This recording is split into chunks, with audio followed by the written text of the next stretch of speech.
It's been a couple of years since my last video, and my promises just ended up being completely forgotten. Well, for those three people who are subscribed to my channel, well, I'm back. Yeah, it just got dark all of a sudden, and I want to make sure you guys can see me and all the rest of my items right over here in the background. Well, I'm actually here to talk about is my road to the Infinity War. Anyways, what I'm here to talk about is I'm going to talk about what made the Marvel Cinematic Universe completely relevant and made not only just made itself relevant, but became much bigger than Star Wars. And it hurts me to say it because I am a Star Wars fan, but most importantly, I'm a huge Marvel fan. As you can see, my top three heroes of all time in that numerical order: Spider-Man, Captain America, and my boy Iron Man. But as of right now, I want to let this out of the way because I want to celebrate at least nearly close to turning 10 years for maybe around next week or so, but I think it's around May that's what it's going to turn 10 years old. Is the MCU, how far it has garnered not only just to the fans, but to critics and to everyone all around the world, including my mother, who is not fond of superheroes and completely surprised her. The Marvel Cinematic Universe has not only made my childhood great because I grew up watching Spider-Man cartoons and the movies itself, but getting to know Captain America, Iron Man, Thor, Hulk as a whole was to me relevant, and knowing other superheroes and anti-heroes along the way too. But anyways, guys, enough chit-chatting. I want to give 10 reasons, or maybe less than 10 reasons, to at least prove that the Marvel Cinematic Universe can do better. But I want to start off first with one movie in particular. As you can see, I got all of Marvel Phase 1 right here. From the beginning, Iron Man 1, released in 2008. Incredible Hulk, released later on, a couple of months later. Iron Man 2, released 2 years later.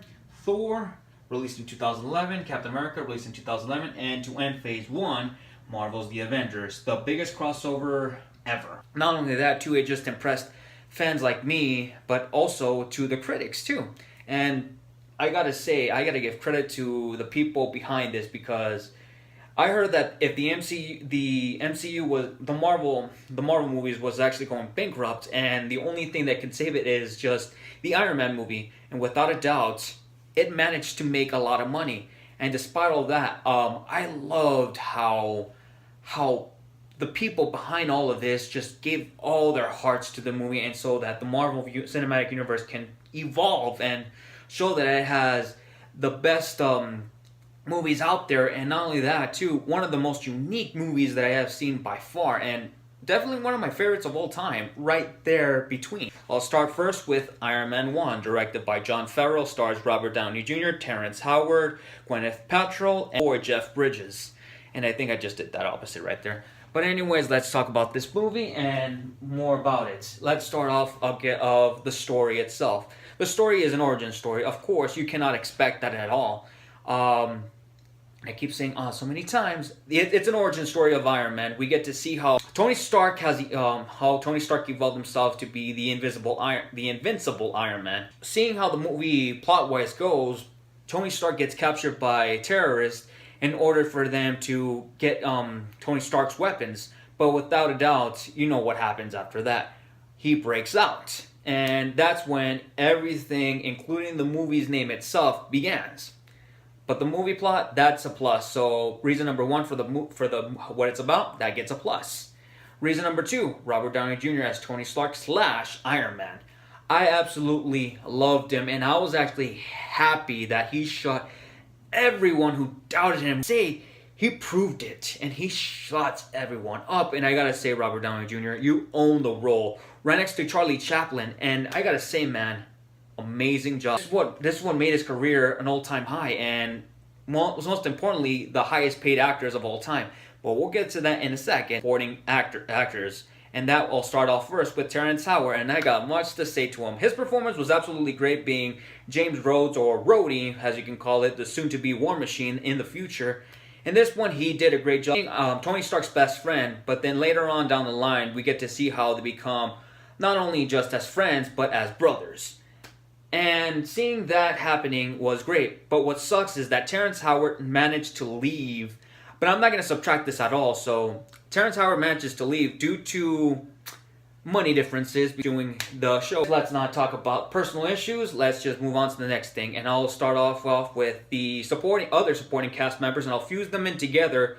Jarvis, the AI robots. I absolutely love Paul Bettany voicing Jarvis. He does a solid job keeping an eye on Iron Man all around, including Tony Stark for what he does while he becomes Iron Man all around. His performance is absolutely solid, and I absolutely love the voice of Jarvis. Paul Bettany, great job.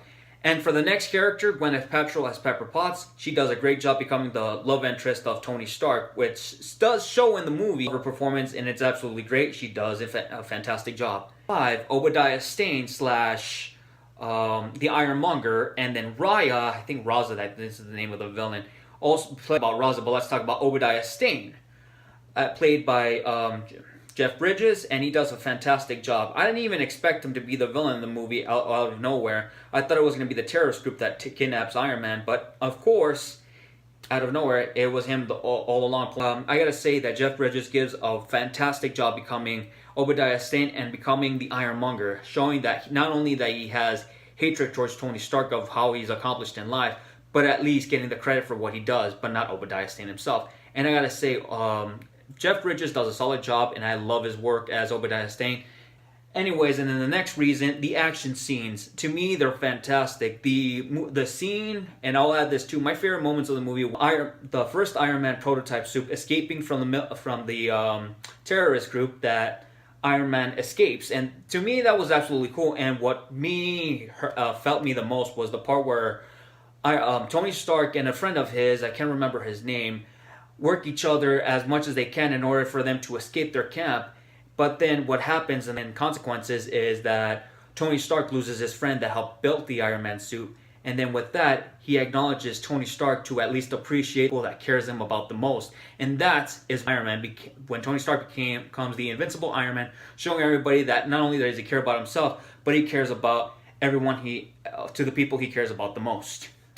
And I absolutely love that. And to me, my other favorite scene, and this one counts as a plus to my favorite moment, was when he goes after to the terrorist group after seeing what they're doing to their own people. He goes and saves them over there in, I think, somewhere in the Middle East, and he manages to get not only revenge again, but shows everybody that there's heroes out there that care about the people from all around the world and has complete heart. And I love that scene.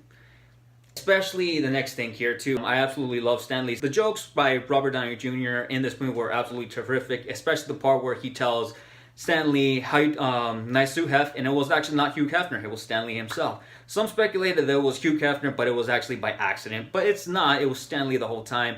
May you rest in peace, Hugh Hefner. We miss you. But anyways, I love the Stan Lee cameo. It was absolutely fantastic. Would I recommend seeing this? Yes. This is the one that started it all, and I absolutely loved it. And is this even better than most of these movies? Yes. So without a doubt, I'm going to have to give a 10 out of 10. I absolutely love everything about this movie, and it does be one of the best superhero movies out ever. But later on, it does manage to get topped down by other superhero movies, because later on, Marvel does evolve even more. But without a doubt, this movie does deserve a 10 out of 10. It does deserve a yes and a 2 thumbs up seal of approval. And I absolutely love this movie. Go and see this if you haven't. If you haven't, why? Go see it. And at least show your love and support to this movie, because I absolutely love Iron Man. Look at that. Look at that. Iron Man is awesome, and he's on my belly. Well, anyways, guys, that's the end of it. Because next time we'll be talking about the next movie, The Incredible Hulk, and also does it live up to another superhero, to the expectations as of Iron Man? Well, yes, but you're going to have to find out soon, because I have some tough love to Edward Norton for what he has done. But anyways, guys, see you guys next time with Nerd of the 90s. Oh yeah, hoorah!